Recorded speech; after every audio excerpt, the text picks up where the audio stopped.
Hello, good morning mga mamis na ako i-share in details kung kanus amin naka-purchase og property kay daghay nag-private message nako kung asa daw nako nakapalit ang akong property. So actually mga mamay, year 2012 nag-asawa ko. So married ko year 2012. Human na timing ra pod na na-foreclose property sa bangko, na-acquired na ko in year 2006 pa.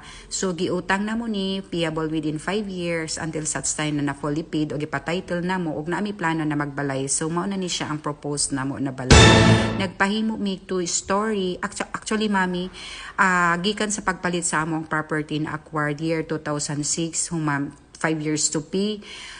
Amo pa tong giisipan mami kung mag-ipon mi og kwarta aron makabuild mi og balay. So thankful mi, thank you Lord with the guidance kanang gihatag ang favor sa Ginoo sa amoa. So morning naka-build jud mig balay, proposed to story house. Congratulations! Actually kani among balay mami, ingon ang architect, mao lang daw ni na figure ang magasto. So wala mi nag-expect mami na ang katudeng gisulti na figure sa architect, wala pa day mag-stop didto. So na ang among gina-expect na figure na inana ang gasto, midako pa jud mami kay pag-abot sa time na continuous ang construction, di man day nato mahibawan ang inflation sa mga pamaliton na nagtaas man day ang mga bakal, semento, ug tanan pa mami kay ang paghimo man day balay mami pag ma-build na nimo ning balay mahalublakan na, ma-finishingan na, dili pa man day mag-stop dira mami na apay kitchen, lababo, tiles, kisami. So dili mag-stop pa mami. Dako pa na apay mga doors, window, glass, gate. So daghan pa kaayo mami. Kabalo ka mami, dili gayday lali magpahimo og balay. So maunang katong time na naipon namo mami, not enough ready ay morning. Ang among balay, dugay jud siya natapos. Around 2 years, wala pa jud siya natapos mami kay pag naami fan, amo siyang ginapadayon pag gulay fan, nag-stop pod bi sa amo ang construction. So in ana kalisod mag-build og balay, but wala again gihapon mi nag-stop sa amo ang dream o giubanan sa pag-ampo kanunay sa Ginoo until such time na nahuman gid ang balay namo. So imagino nato mami ang ginahatag na figure. Wagi ko nagtuon na ingon ana, assuming lang nato mami no, ang figure sa architect dapat mahuman ang imong balay tanan 5 million. Dili ta mag-stop dito mami.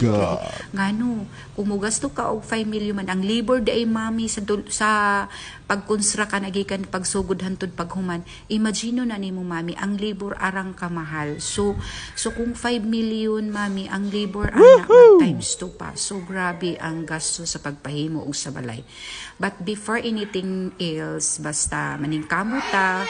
So ingon ana ang mag-build og balay, dili jud di ay siya basta-basta magpapanday og balay kung wala jud ta enough na budget. But maulagi na mami sa amo ang part gihinay-hinayan lang na mo construct ang amo ang balay until such time na natapos.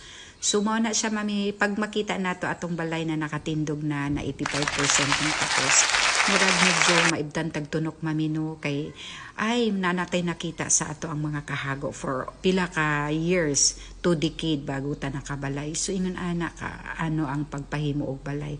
So tanan kita no nagawish pud bayata na tana makabalay ta og kanana ang dako, naapoy uban na magwish lang na makabalay lang og tama-tama. Pero kita manggod mami kanya-kanya manggod tang mga pangarap o mga dreams sa atong kinabuhi. So kung ikaw kung unsa imong pangarap, maura pud na siya. So dili na to maputan ang atong pangarap sa isang-isa ka nato mami no.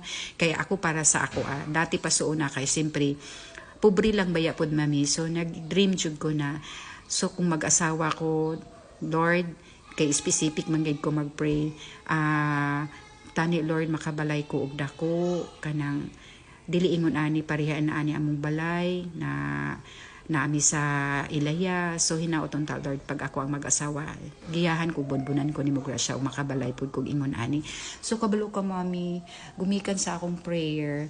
So na-build jud na ko ang akong house na akong ginapangarap uban ako ang husband.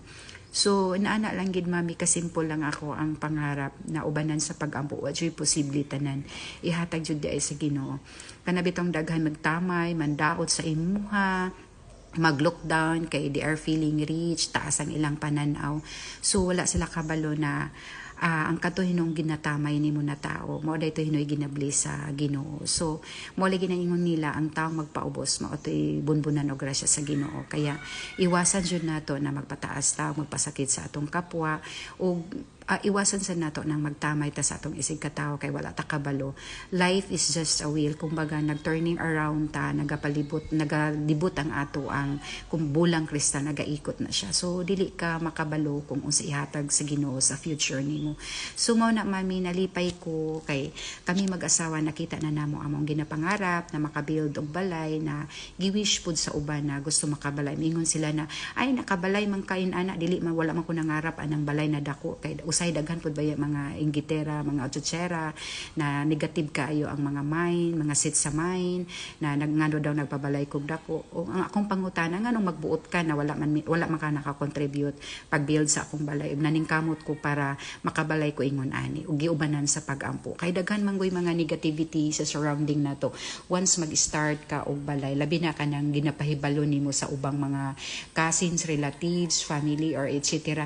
Kay kana sila mao na sila nagahatag og mga negative comments. So mga friends, depende lang kung kinsa tong dili mga plastic na tinuod happy na naka-achieve ka sa imong kinabuhi. But more on that, daghay mga taong sakit sa dughan nga nakabuild ka ana. Mag-question sila nganong nakabuild ka ingon ana kadako na ubanan sa ilang inggit, silos, ana baya jud ng mga tao. Wala ba jud perfecto ng mga tao. Naa jud nay mga comment masulti sa imong halabi na daghan kay na-achieve sa imong kinabuhi. Pero sa ako kaning ako gihatag sa Ginoo sa dako na kani sobra-sobra na kaining ginhatag na blessings para sa ako mao na siya mami, thankful ko o nagpasalamat ko sa Ginoo. So kani akong balay mao na giingon ko ay magpahimo ko og balay human kinahanglan apo ko gamay na apartment kay nag-retire na baya ko sa bank na connected baya ko sa bank nag-work ko. So nag-retire na ko mami, ingon ko pag once mag-retire ko mag-build lang kong mga rooms sa apartment para na ako'y passive income kay kung matigulang ko wala na ako'y income na ako'y apartment o makakaon ko sa akong gusto paliton uban sa akong bana. Bahala gamay lang ang rooms na napabuild na ko. Ang importante na ako'y income every month. So inana lang ang akong set sa mind. Wala na ko nangarap kung unsa pa kataas.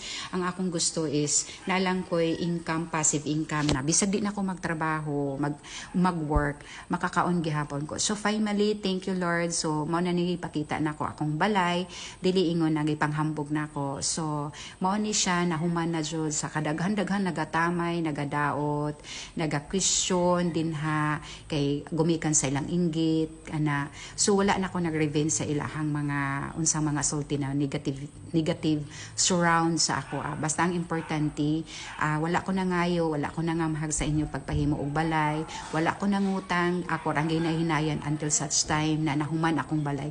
So finally, mao na mami, wala ginako ginapanumbaling ang ilahang mga sulti, pandaot, imbis kay malipay sila. So ilahang gipatig babaw ang ilahang mga negative na pandaot sa ako. Pero dili mo sugot ang Ginoo, di ba? So kani mo nang nakita na ninyo mao na jud na akong balay, dili pang hambog, mao na ni siya ang ginaampo o ginapray or ginapag-ipunan namo, gihatag na sa Ginoo. So wala na koy laing pangayoon, basta ang importante na ako'y balay mapuy-an akoa o wala ko nangamhag sa uban. It's a blessing sa akong pagpaningkamot, sa kahago, sa sakripisyo og tanan ng mga trials, mga sakit na tung time na pa-construct ko. So daghan ka imig naagian ng mga problema sa kinabuhi. Pero wala namo gina-post or gina-expose namo, nagipaybalo namo sa inyo inana. Kay ang kinabuhi sa tao dili perfecto, daghan mga ups and downs. So but ubanan na gina sa pag-ampo, walay posible tanan sa Ginoo. So mao na ni akong balay, pakita na ko mao ni siya. So kinsa goy di malipay na makabuild tag ani ang balay no. So tanan giwish pud baya na maningkamot kay para makahimo og balay. Tapos maingon sila, ay ingon ana nganong dako kaayo akong balay kay ngano naka-contribute ka. Kung di ka happy, so shut up na hipo sa mga imong baba. Maipay malipay. So thank you for watching. Bye for